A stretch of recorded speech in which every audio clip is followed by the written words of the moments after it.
And your son, yeah, I remember your son too. And I didn't even mention him. I didn't mention the throwing the ball, but he goes, yeah, man, he was drinking and he was like, I remember my homeboy threw a ball at your son, made him cry. And that was it for me. And he said that. I threw on my boots, jumped down, and I attacked him.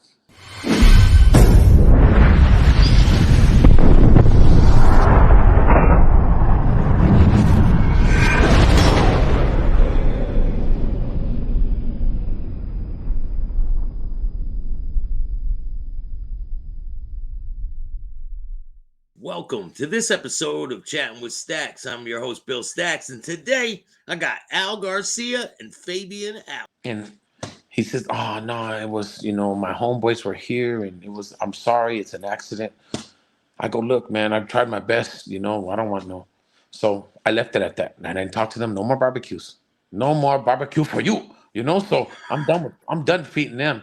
So, and now, fast forward, like 12 years later, bro. Maybe let me see, that was like 98, 97. Maybe let's say, um,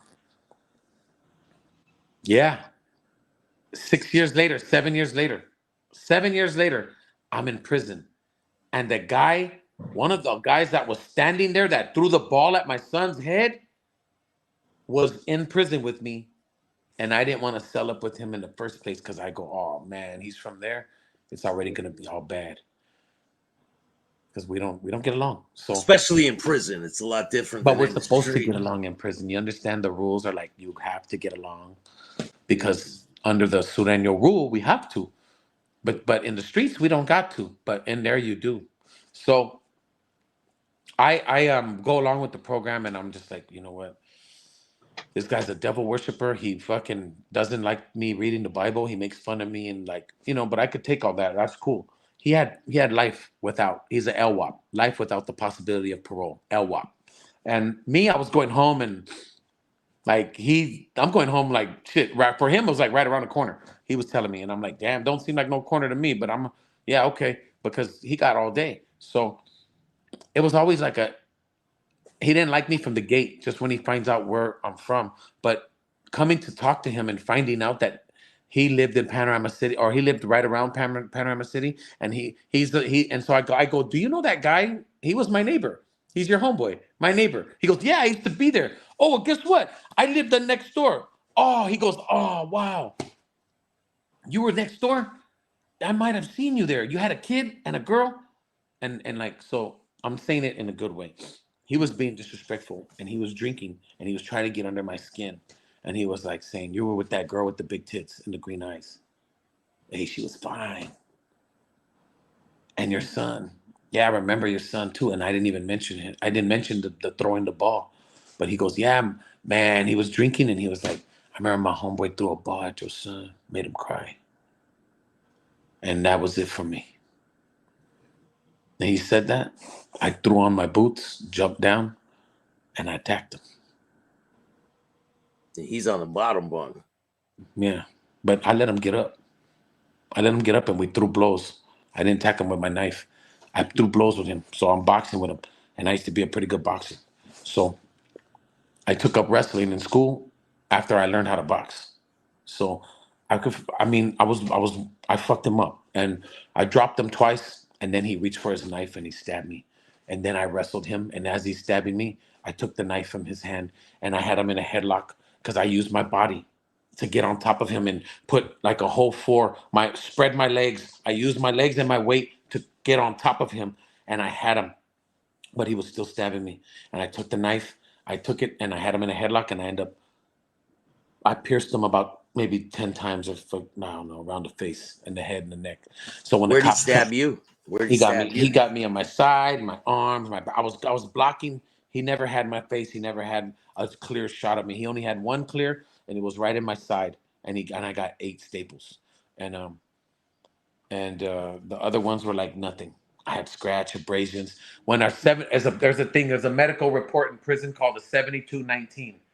It's a little human outline of a body, and all these arrows were pointing to me. Like I had so many. I had like 16 abrasions and a couple stabs, right? Like big, big.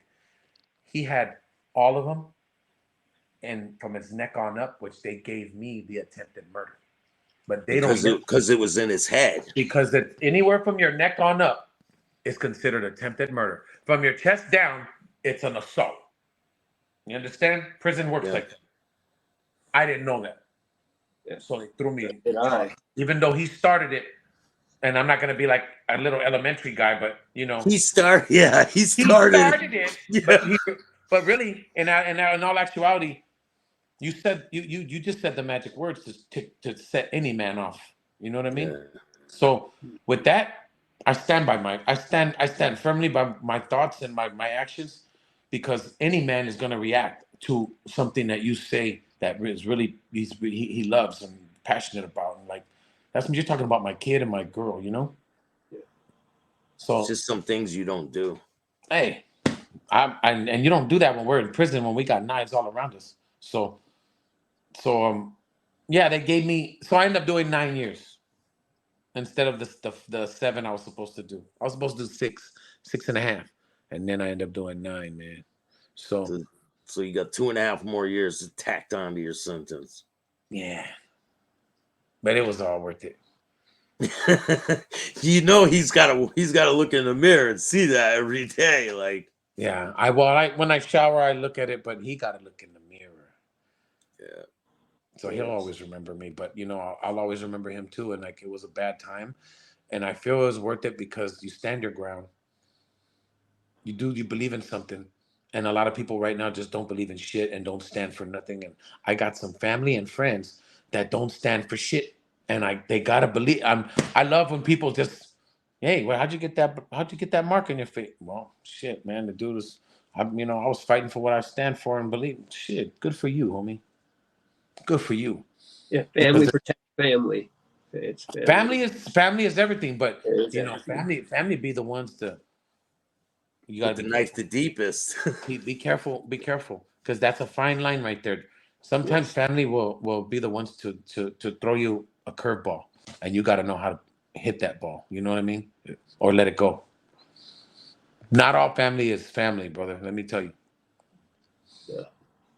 Because some family is out to get you, and some family is out to turn on you. They'll turn on you, and maybe just because we share the same parents or whatever, doesn't mean that fool don't got it in for you, or that person doesn't want to they don't have your back.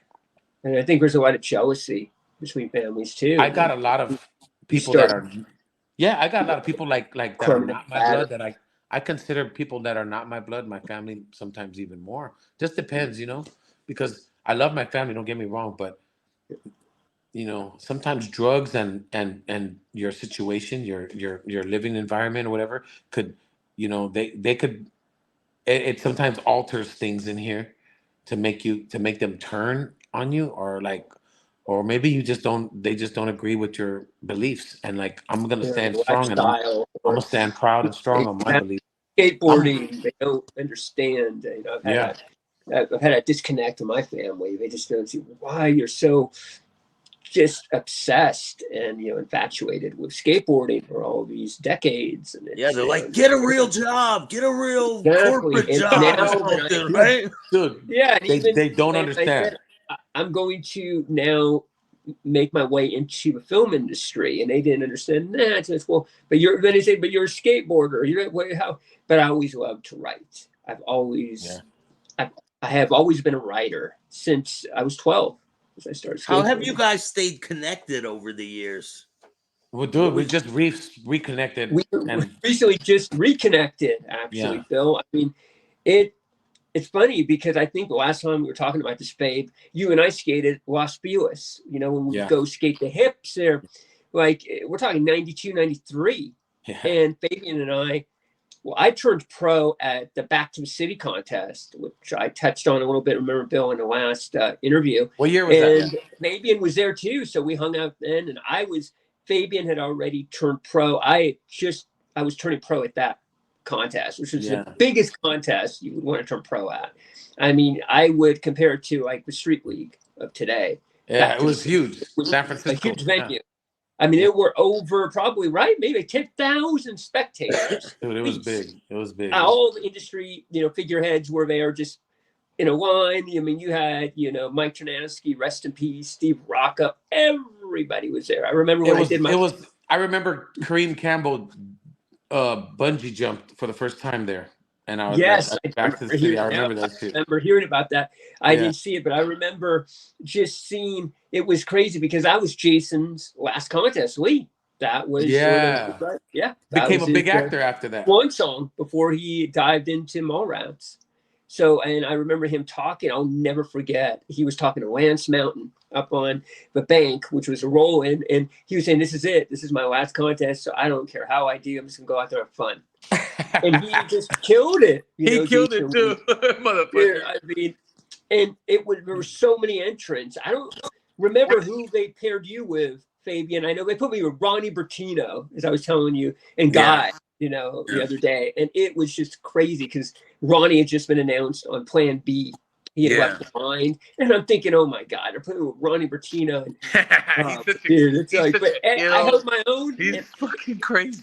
I love that dude. I did better, and I'm sure you agree. We did better I think in pro contests because castle contests, like we were talking about, man. They were tough. Somebody just called me right now. Yeah. Who called? Hello. Yeah. Hello, it's guys. Still going. Yeah, no worries. So I mean, it was just crazy because I think, and I always say this to people, like pro contests are much easier even now than AM contests because AMs are out for blood. We're hungry, and I mean, and we had such these competitors during the castle days. I can go down the list. I mean, they were just like out there, man, to take it. Stuff, and it was a little bit more, not going to say lax or chill, but the pro contest I always just felt because I can't hear you guys. Contests. Can you hear me? Yeah, we can hear you. Hey, Fabian, go out and come back in. Wait. Go out and come back in. Hit the link again. It'll restart it. Can you hear me?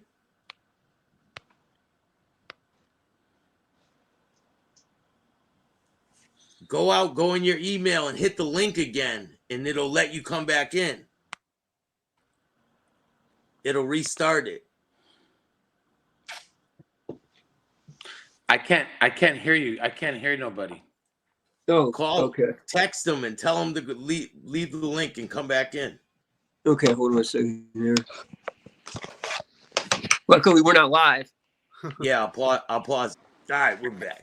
Okay, good. Thanks. And it was always great, to skate with Fabian, even back then, because I had met Fabian, God, when he was skating for Z. We're talking like Z-Boy, Z-Boys, because I had a friend who skated a lot with, George Watanabe and all of these other Z skaters. And the funny thing is, I went to for a short time, I went to continuation school with Butch Sturbins. So I was always around with Z skaters, and I went to high school with Jimmy Acosta's cousin.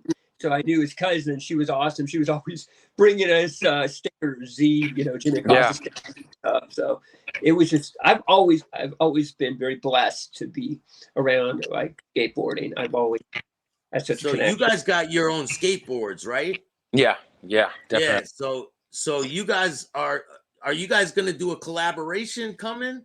We're working on it. We're going to be doing something in the very near future. I think that'll be dope. Mm-hmm. With everyone, my skate friend.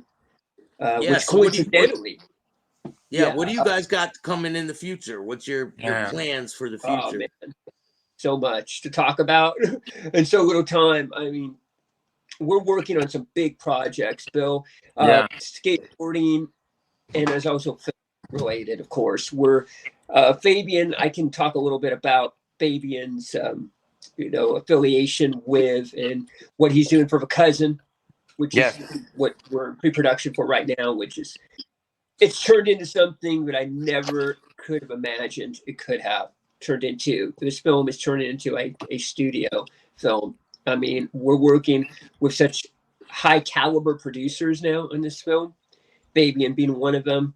Our brother, William Clevenger, Will, he is the lead producer now on The Cousin.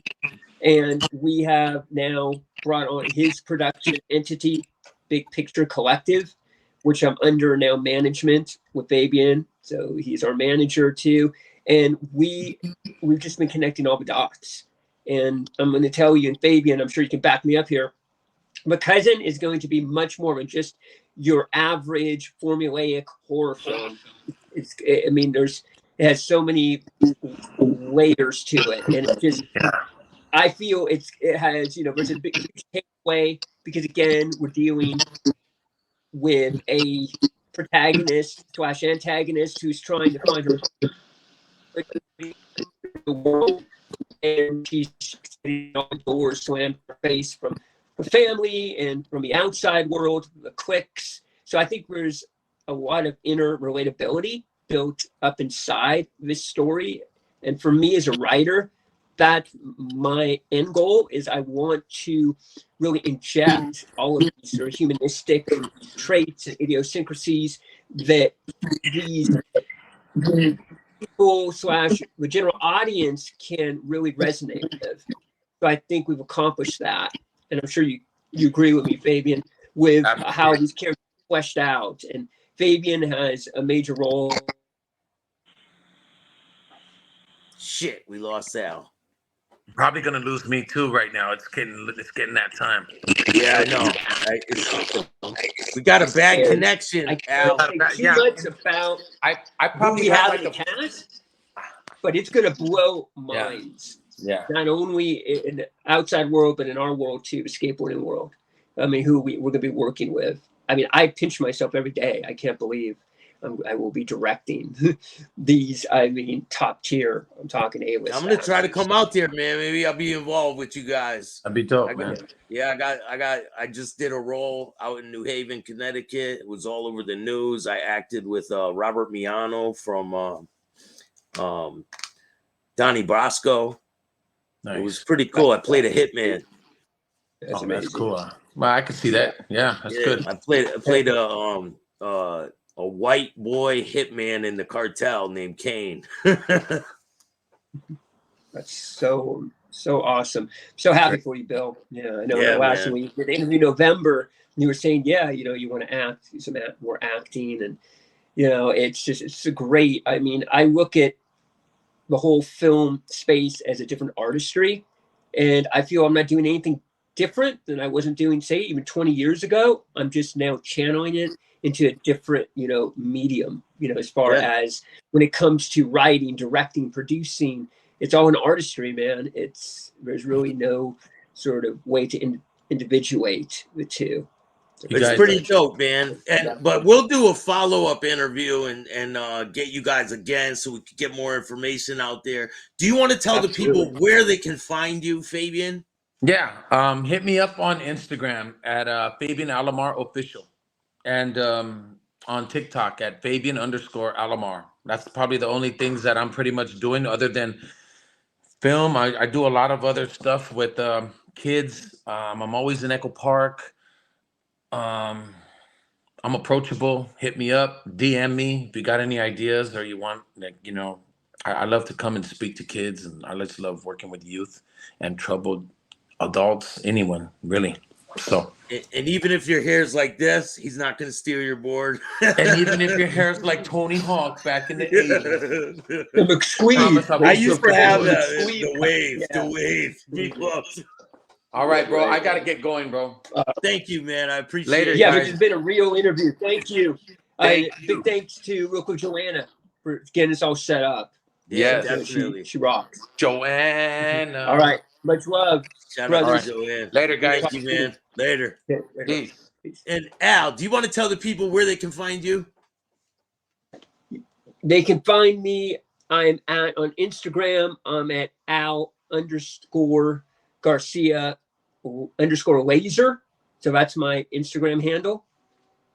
They can go ahead and too. Yeah, put a link in the description. And then I'm going to actually we're in early development stages. We're doing a podcast. We'll be one of our first guests on there. So yeah, man, let me we're know. trying to I'll get be around. things set up. Yeah, we're trying to set things up by summer. We should get. Going to really. I'm not going to be the host per se, but I will be one of the guests, and I'm producing it, and it's something that I'm right now in early talks.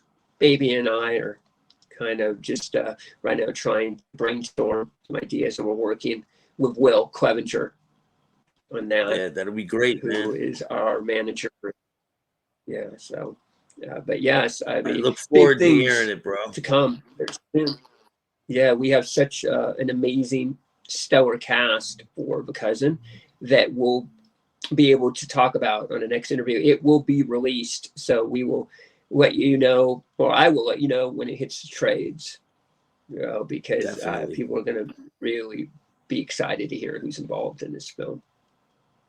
Definitely, So, and I'll get again, this Bill, out to the people. It's always I really a pleasure. appreciate you, man. Yeah, man, ditto. And anytime, I love coming on your show and just chopping it up with you. And Fabian is such an amazing skater person. He's been through a lot, and I mean, it's just amazing to see how he turned his life around with just acting. I'm telling you, skateboarding in many ways saved my life because I suffer from such a low self-esteem, as I said before in a past interview. So in many ways, it did the same thing for me in a different, again, setting, but it really had an impact. And had it not been for skateboarding and my family's support, I wouldn't be here talking to you, and I wouldn't have still my name on a board. I mean, it's just an amazing thing to still be a part of the skateboarding, culture. It's an honor. Yeah, bridges the gap for a lot of different people and different ethnicities throughout the, different demographics. It's something people can connect with. It is. It truly is. And, I believe it's all about giving back. And so I'm working on some things, some big things for this year, towards the end of the year. And I'm working on getting a skate park getting built in my hometown of Lakewood, California. That's dope. Because we have skate parks in all the cities adjacent from, Bellflower. We have Cerritos, Long Beach, but Lakewood is where it all began for me. And I feel that there needs to be a skate park in Lakewood. I mean, there's been so many skateboarders since that have come out of Lakewood. Since I you can hold contests and all that stuff for the kids down there, man. Yeah, it all traces back to Lakewood. And in the next interview, we can get into that because, like I said, I know you're a huge Jason Lee fan and all that, and all these skaters that would just come over from Orange County and skate in Lakewood, and that's how I was able to really connect with all these amazing skaters at such an early stage, in my life when I just sort of unearthed skateboarding. But we also have a huge film that's the next one after The Cousin that we're going to be diving into. We have been in pre-production on this film for decades, and I think the timing couldn't be any better, and that's Skate God. So that will be for the next interview because I really want to talk about a film that is really just has all of the threading of the two things that I love the most in this world, which is, film and skateboarding, cinema and skateboarding. So it's the best of both definitely. worlds. I look forward to all the things you got to come in the future, man. And I really thank you for coming on the show. I appreciate you. Thank you again. And anytime. The link will be in the description of this video if you want to check them out. Is there anyone else you want to give a shout out to before we go? Just a shout out to everybody, the cast. We have a crew of A Cousin, Will Clevenger, Joanna, of course, for again introing us, and Yes, Lou Race, a great mentor and somebody who really showed me the ropes early on when I was, pretty much wet behind the ears and didn't really know how things worked and all the inner workings really in Hollywood and film and to be able to get to the place I'm at now. So a big shout out to Lou Race, who, by the way, worked with Steven Spielberg on Temple of Doom. So, I mean, right there, having someone like that sort of guide you, I mean, that's just. It's iconic, man. Yeah. I'm really just now, I love skateboarding and I'm always going to skate and be a skateboarder. And I feel that, it's just now I am so immersed in the film arena and just wanting to just keep up with all of his storytellings. I have so many stories to tell, and I look at now all of my scripts as skateboarding tricks or NBDs that I said before. Yeah, like I said, I'm doing the same thing that I did as a skateboarder. I'm creating, and so I'm not doing anything different that I was doing. When I picked up a skateboard, that's dope, man. I skate all the time.